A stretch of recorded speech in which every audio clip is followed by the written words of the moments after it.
हम ब्रह्म। इस वैदिक संस्कृत कक्षा में आप सबका बहुत बहुत स्वागत है। आज हम लोगों को विशेष सर्वनाम शब्दों पर कुछ विचार करना है। विशेष सर्वनाम शब्द हम किनको कह रहे हैं? देखिए, कहते हैं अब हम कुछ विशेष सर्वनाम शब्दों के रूप दे रहे हैं जिनमें विभक्तियां लगाने पर शब्दों में ही परिवर्तन हो जाता है। विशेष बात यह है कि विभक्तियों में परिवर्तन नहीं होता है, परिवर्तन सर्वनाम शब्दों में ही होता है। इन पर विशेष ध्यान दे, इनका शब्दार्थ स्मरण करना उपयोगी है। ठीक, कुछ चर्चा हम लोगों ने इस पर की थी, आज इस पर विचार करते हैं। आज का विषय मुख्य रूप से यही होगा, विशेष सर्वनाम शब्द।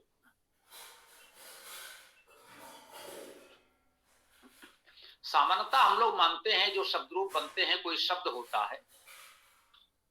एक शब्द है देव, बालक, इंद्र, पुस्तक। जो भी शब्द है वह शब्द रहेगा, कारक वचन के अनुसार उसमें कुछ विभक्ति प्रत्यय जुड़ेंगे। यही कारक विभक्ति नामिक विभक्ति प्रकरण है हमारा। ये विभक्तियां जुड़ने से उस कारक वचन में उसका रूप बन जाएगा। यह एक सामान्य बात है। परंतु कुछ सर्वनाम शब्द ऐसे हैं जिनमें विभक्तियां तो वही जुड़ेंगी, बिल्कुल ठीक है। जो विभक्ति जुड़नी चाहिए विभक्ति तो वही जुड़ रही है, परंतु जो मूल शब्द है वह नहीं खोज पाएंगे। अर्थात मूल शब्द में ही परिवर्तन होता रहता है। अब स्वाभाविक है, जब मूल शब्द ही नहीं है तो ऐसा कह सकते हैं कि प्रत्येक विभक्ति में एक नया शब्द हमको मिल रहा है।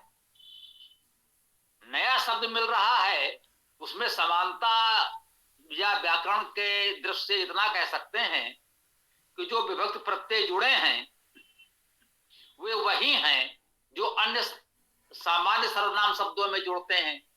जैसे एक मानक के रूप में सर्व शब्द है सर्वनाम का। सर्वनाम शब्द ही सर्व से बना, सबका नाम सर्वनाम। तो सर्व शब्द में जो विभक्तियां जुड़ती हैं, 3 वचन और 7 विभक्तियों में जो विभक्ति प्रत्यय जुड़ेंगे, विभक्ति प्रत्यय तो इन विशेष शब्दों में भी वही जुड़ेंगे। 3 वचन और 7 विभक्ति प्रत्ययों में, विभक्तियों में 21 रूप बनेंगे। विभक्ति प्रत्यय वही जुड़ेंगे जो सर्व में जुड़ रहे हैं या अन्य सर्वनाम शब्दों में जुड़ रहे हैं। परंतु वास्तव में यह शब्द कौन सा है यह आप निश्चित रूप से कह ही नहीं सकते। प्रत्येक कारक या प्रत्येक विभक्ति में शब्द ही नया हो जाता है। वचन में भी शब्द नया हो जाता है। एक वचन में कोई और शब्द है, द्विवचन बहुवचन में कोई और शब्द है, शब्द ही परिवर्तित हो जा रहा है। तो स्पष्ट है, इसे हम सर्वनाम शब्दों का रूप नहीं कह सकते। हमें स्वीकार करना चाहिए कि ये सभी शब्द सर्वनाम का अर्थ तो देते हैं। सर्वनाम जिस अर्थ में प्रयोग हो रहा है, ये सभी शब्द उन्हीं अर्थों को व्यक्त तो कर रहे हैं, परंतु वास्तव में ये एक प्रकार से अव्यय है। ये ऐसे अव्यय हैं जिसमें वचन और कारक के अनुसार विभक्तियां स्पष्ट दिख रही हैं। इस दृष्टि से तो हम इन्हें नामिक कह सकते हैं, सर्वनाम कह सकते हैं। तो यूं कहें कि शब्द और विभक्ति इतनी जुड़ी हुई है, मिली हुई है कि उनको आप अलग नहीं कर सकते कि यह शब्द है जिसमें ये विभक्तियां जुड़ रही हैं। अब सुविधा के लिए व्याकरण में उसे कोई ना कोई एक नाम तो दे दिया जाता है, भाई हम समझेंगे कैसे। तो जैसे इसमें दिया गया, पहले एक शब्द है इदम। इदम का भाषा में अर्थ है यह है। अयम का अर्थ भी यह होता है। इदम का अर्थ भी यह होता है ना। अब इस इदम के रूप जब हम बनाना चाहेंगे तो प्रथमा एक वचन में तो अयम है, द्विवचन में इमो हो गया, बहुवचन में इमे हो गया। ठीक, अयम से इमो हुआ, अयम से अयो होता, अयमो होता, कुछ समझ में आता कि हाँ कुछ आय मिल तो रहा है लेकिन नहीं मिल रहा है। अच्छा कोई बात नहीं, यदि केवल प्रथमा एक वचन में अयम है, शेष में इम चलता तो भी समझ में आता, चलो कोई बात नहीं, प्रथमा एक वचन में बहुधा अलग रूप हो सकता है, बहुत से शब्दों में होता है, संज्ञा विशेषण शब्दों में भी कहीं कहीं होता है, कोई बात नहीं। परंतु ये इमो इमे तक तो ठीक था, द्वितीय एक वचन में भी इमम इमो इमाम द्वितीय में आ गया, तो प्रथमा एक वचन में अयम है, उसके पश्चात प्रथमा द्विवचन बहुवचन में इमे है, इम है, कह सकते इमो इमे बना, द्वितीय में भी इमम इमो इमान बना, अर्थात इम है।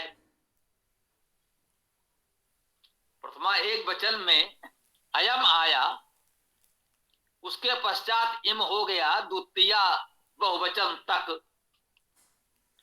तृतीय में आए तो ना अय दिख रहा है ना इम दिख रहा है, अन हो गया अनेन, अनेन इसके द्वारा इसके साथ अनेन हो गया,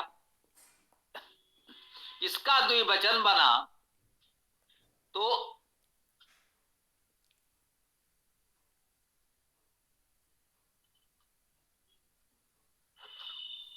है ना,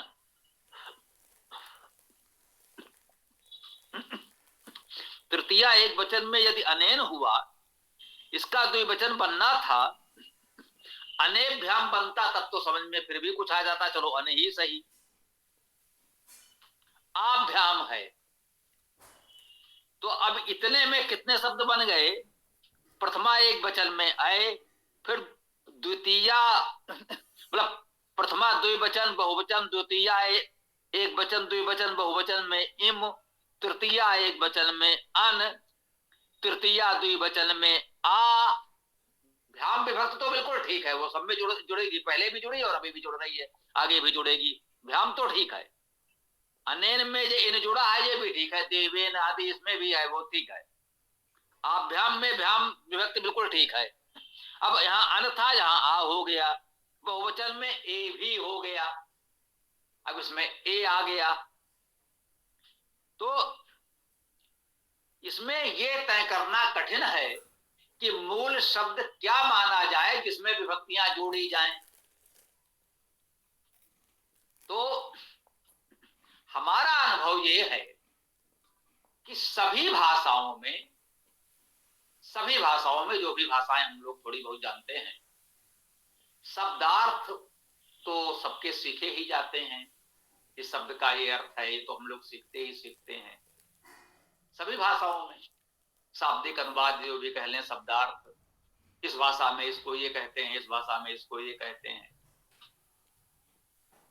हमने पुस्तक कहा, किसी भाषा में उसे किताब कहा गया, दूसरी भाषा में उसे बुक कहा गया, तो बुक का अर्थ पुस्तक, किताब का अर्थ पुस्तक, ये शब्दार्थ तो हम सीखते ही सीखते हैं।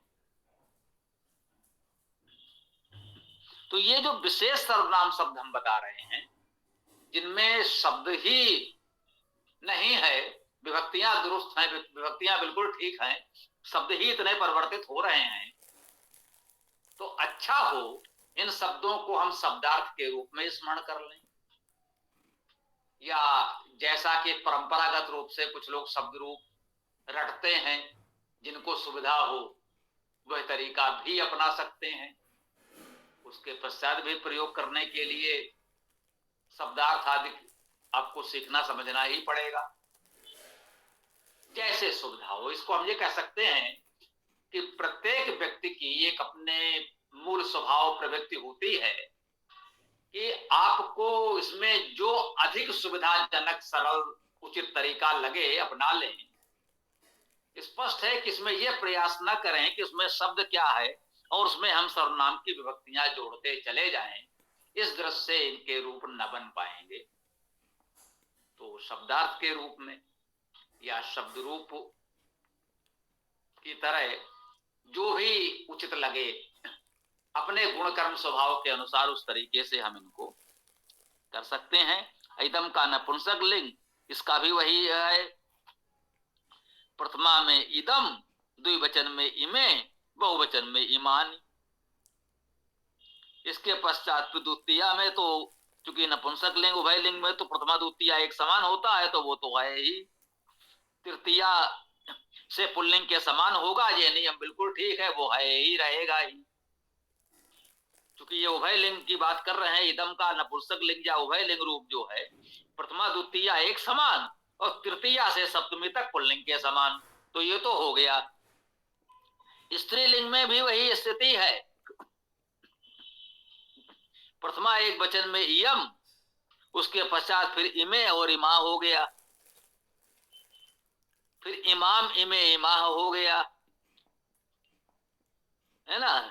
ई है, इम है, और उसके पश्चात तृतीया में आए तो अनया हो गया, अन हो गया। अभी ये था, इम था, अब अन हो गया, उसके पश्चात फिर आ हो गया। चतुर्थी में अश्यय है। तो ये विशेष शब्द हम लोगों ने ये माने हैं जिसमें जो मूल शब्द है वही इतना परिवर्तित हो जाता है कि उसके नियम सीखने से अच्छा है कि इन शब्दों को हम शब्दार्थ के रूप में सीख लें। कि व्याकरण पढ़ाने का जो एक तरीका बनाया तो उसमें वो कुछ ना कुछ आपको इतने नियम बताते चले जाएंगे, एक सूत्र दे देंगे कि आदर्श के प्रथमाए एक वचन में ये आदेश हो जाता है, तृतीया एक वचन में ये आदेश हो जाता है, वो आदेश करते रहेंगे। अच्छा है इनके आप शब्द रूप सीख लें, उतने सारे आदेश सीखने में आप उलझ जाएंगे।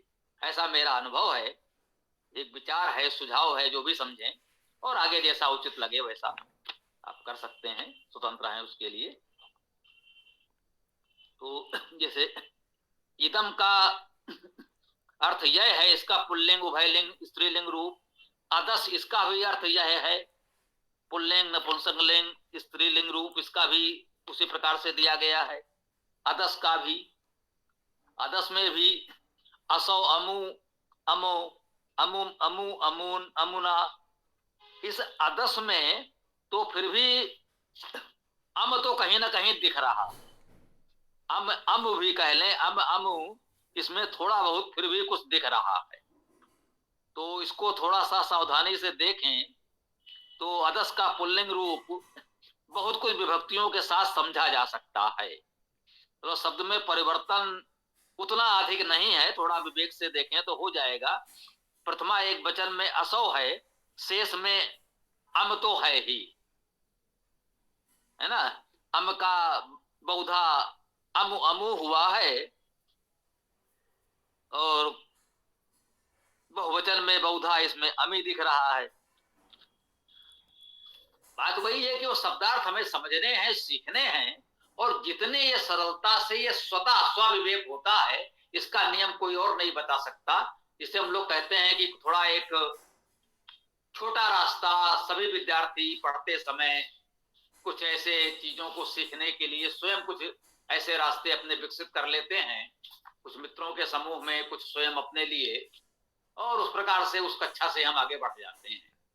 उसका और कोई नियम नहीं होता, केवल यही होता है कि हमारे मानसिक धरातल पर कुछ ऐसे नियम हमारे मन ने अपने आप बना लिए जिससे हमें उस बात को समझने में सुविधा हुई। और वो प्रत्येक का अलग अलग भी हो सकता है, वो कोई सामान्य नियम हम या कोई नहीं बता सकता कि सभी को ये तरीका अपनाना है। शब्दार्थ का तरीका कह सकते हैं वो सबके लिए समान है, और शब्दार्थ सीखते समय अन्य जो भी आपको सुविधाजनक लगेगा वो जब आप अध्ययन करेंगे तो स्वयं अपने मन में आएगा और वो होता जाएगा। तो इसी प्रकार अदस पुल्लिंग नपुंसक लिंग स्त्रीलिंग, और इसके पश्चात एक शब्द है अस्मद, सबसे अधिक प्रयोग होता है। अस्मत् का अर्थ मैं। ये समाज शास्त्री, भाषा शास्त्री कहते हैं कि संसार में सर्वाधिक प्रयोग होने वाला शब्द मैं है किसी भी भाषा में। हम अपने इस भारतीय खड़ी बोली में मैं कह रहे हैं, संस्कृत में उसे अभी अस्मत् बता रहे हैं, किसी अन्य भाषा में कुछ और कहा जाएगा। ये मैं के अर्थ का जो भी शब्द है विश्व की सभी भाषाओं में, विश्व के सभी देशों में, स्थानों पर, सभी समाजों में सर्वाधिक प्रयुक्त होने वाला शब्द ये मैं है। सभी लोग मैं की बात अवश्य करते हैं। विशेष बात यही है कि ये तो स्पष्ट देख लीजिए, ये अस्मत् अर्थात मैं के रूप तीनों लिंगों में एक समान, ये कह सकते हैं। इसमें सरलता, सुविधा, अच्छी बात यह है कि अस्मत् शब्द त्रिलिंग है, ये तीनों लिंग में एक समान होते हैं। मैं अर्थात मैं, कोई भी अपने को मैं कहते समय पुल्लिंग, स्त्रीलिंग आदि का भेदभाव नहीं करता। ये इसमें एक अच्छी बात है, सुविधाजनक है। इसमें आपको तीनों लिंग में अलग अलग रूप नहीं जानने हैं, एक ही शब्द है, एक ही शब्द रूप है, जो स्त्रीलिंग, पुल्लिंग, उभयलिंग आदि जो भी कुछ भी कहें वो सबके लिए प्रयुक्त होता रहेगा। ठीक।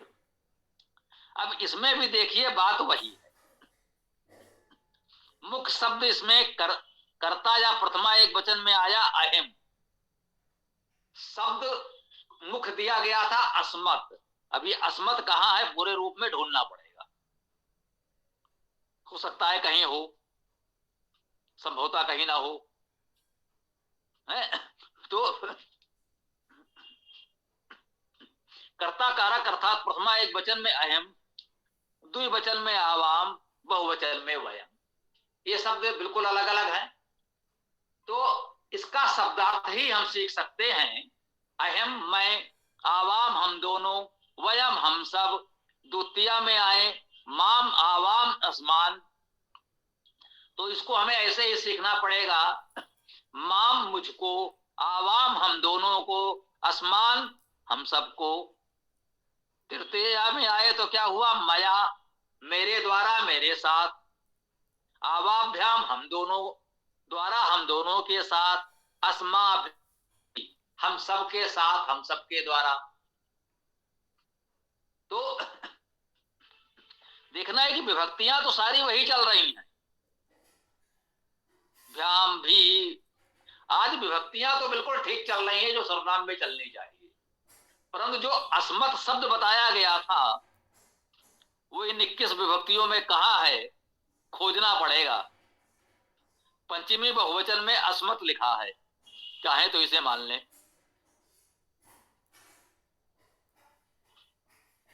ठीक है ना। तो ये बात हम लोगों को समझनी है कि अस्मत् जैसा कोई शब्द नहीं होता जिसमें विभक्तियां जोड़कर रूप बनते हों। यूं कह लें कि इसके केवल शब्दार्थ सीखे जा सकते हैं। आपको यही सीखना है, अहम मैं, आवाम हम दोनों, वयम हम सब, ये शब्दार्थ के रूप में ही सीखना है। सर्वनाम की विभक्तियां हम जानते हैं तो उससे शब्दार्थ सीखने समझने में कुछ सुविधा अवश्य होगी, परंतु सभी विभक्तियों में शब्द ही अलग अलग हैं, तो वो शब्दार्थ तो हमें अलग से सीखने ही होंगे। इसका और कोई विकल्प नहीं है हमारे पास। यही है कि पुस्तक में, आप अपनी पुस्तिका में इन शब्दों के अर्थ शब्दार्थ के रूप में लिख लें और आवश्यकता अनुसार देखकर प्रयोग करें। धीरे धीरे देखते देखते सब आ जाएगा। हमारी पुस्तक जो धात्वादि कोश हम कहते हैं उसमें ये सब कुछ मिल जाएगा, वैदिक शब्दकोश में भी मिल जाएगा, इस व्याकरण की पुस्तक में भी बहुत कुछ है, वेदार्थ प्रकाश में भी मिलेगा। तो इन सब पुस्तकों में है, जिनके पास है जो पुस्तक मंगा सकते हैं मंगा लें, उसका लाभ उठाएं। नहीं है तो अपने पुस्तिका में ही लिखते जाएं, उसी का सदुपयोग करें, धीरे धीरे सब सीख जाएंगे। उसके पश्चात शब्द है युष्मत् अर्थात तू या तुम। तो इसकी भी वही स्थिति है। इसका भी प्रथमा एक वचन में त्वम, त्वम अर्थात तुम, द्विवचन में युवाम अर्थात तुम दोनों, बहुवचन में यूयम अर्थात तुम सब। अब तुम तो बिल्कुल अलग हो गया। युवाम और यूयम में केवल यू कह सकते हैं जो दोनों में है, या है या यू कह लें अधिक से अधिक, है ना। द्वितीया में त्वाम, युवाम, युष्मान, विभक्तियां तो सब वही हैं, शब्द ही बदल जा रहे हैं। तो या युवाभ्याम, युष्मा भी। तो इसमें शब्दार्थ सीखने के अलावा हमारे पास और कोई विकल्प नहीं है। इसीलिए आगे लिखा है विशेष सारणी से स्पष्ट है कि अस्मत् युष्मत् के रूप नहीं होते, सभी स्वतंत्र शब्द हैं और आपको शब्दार्थ सीखने हैं। ये समझ लेंगे तो ये नहीं लगेगा अस्मत् युष्मत् के रूप तो बहुत कठिन है, वो रूप है ही नहीं। आप रूप समझकर उसे समझना चाहते हैं, इसीलिए कठिन है। शब्दार्थ है तो है, शब्दार्थ होते हैं, कोई समस्या नहीं है। शब्दार्थ के रूप में इसे समझ लें। और संयोग से आपका निर्धारित समय भी यहाँ एक प्रकार से हो गया है। इसके पश्चात प्रमुख सर्वनाम शब्द हैं, इनको हम लोग कल थोड़ी सी चर्चा कर लेंगे और सर्वनाम का प्रकरण लगभग कल हो सकता है विराम ले जाए। तो अब आप लोग वेदाष्टक का पाठ कर सकते हैं। उसके पश्चात वेद मंत्र व्याख्या और प्रश्नोत्तर सत्र हो जाएगा। जैसा उचित समझे, कोई प्रश्न लेना चाहें अभी भी तो हमारी ओर से कोई बहुत रोक भी नहीं है, तो जैसा उचित समझें। स्वामी जी, वो और वह, ये जो शब्द आता है युष्मत में आता है जहाँ तक, तो ये कैसे बना है, कुछ इसका पता है? मतलब क्या है, ऐसा कैसे बन गया ये?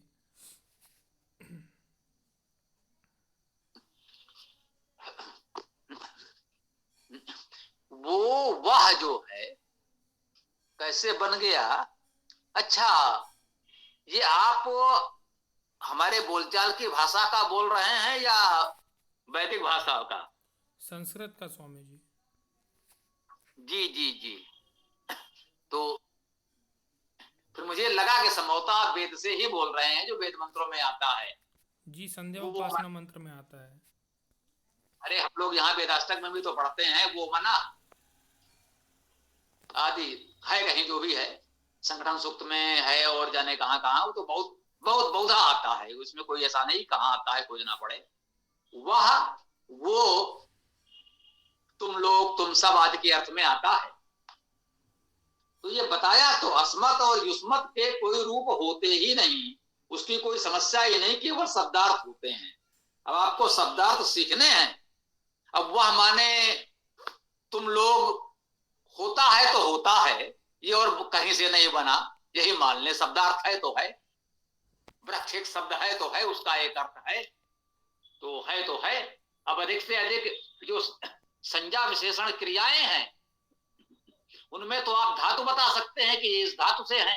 हाँ, ये प्रकरण ये टाल नहीं रहा हूं, उसको समझ लीजिए। अच्छा प्रश्न किया इन्होंने कि जो संज्ञा विशेषण और क्रियाएं हैं ये तो धातुओं से बनी है, ये बताया जाएगा कि ये शब्द इस धातु से बना है। अब ये सर्वनाम है, इसकी कोई धातु नहीं होती। अधिक से अधिक यही है, यदि शब्द है, सर्व शब्द है, तो उसके विभक्तियां जुड़ करके नामिक रूप बनेंगे, सर्वनाम रूप बनेंगे। और ये कुछ शब्द ऐसे हैं जिनके रूप बन ही नहीं रहे, हमने कहा केवल शब्दार्थ हैं। तो जैसे अहम माने मैं, तुम माने तुम, वैसे वह का अर्थ भी तुम लोग, तुम सब, तुम्हारा जो भी है तो है, उसे अव्यय शब्द के रूप में उसका अर्थ मान लें। यही उसका एक उचित समाधान है। ठीक जी, धन्यवाद स्वामी जी।